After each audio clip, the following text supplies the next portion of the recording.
if that goal would have been at the 48-minute mark, it probably stands. Yeah.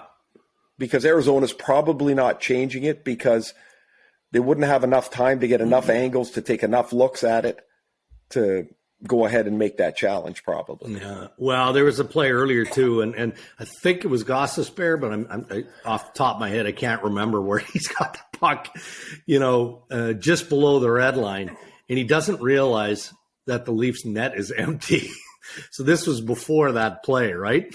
And so if he takes 2 strides, not a stride and a half, he's got an empty net to basically seal the game, and instead he turns back because he's just trying to chew the clock. So it was a bit of an odd sequence late in the game. Post game, well, you know what? Let's go all the way back to the Montreal season opener, right?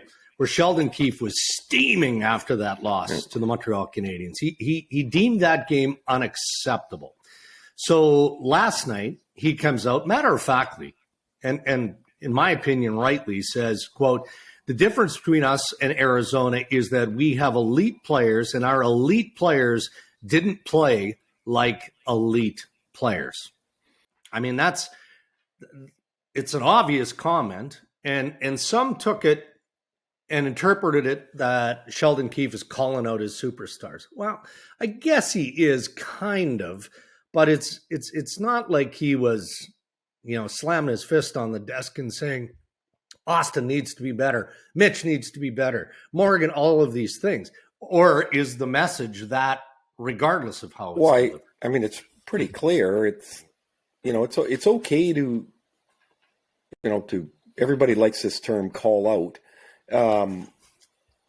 But in today's sphere, if you do it with respect, I think the players get it and they accept it. I mean, do you think they didn't notice they played poorly last night? No, I'm pretty sure they got the idea.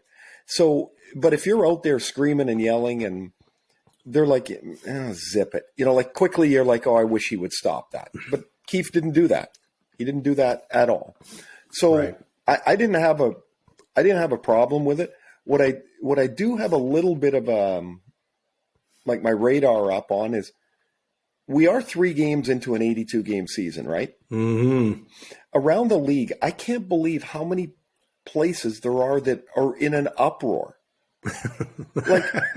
like take a half a breath. It's so easy, by the way, when you're not in it to take a half a breath.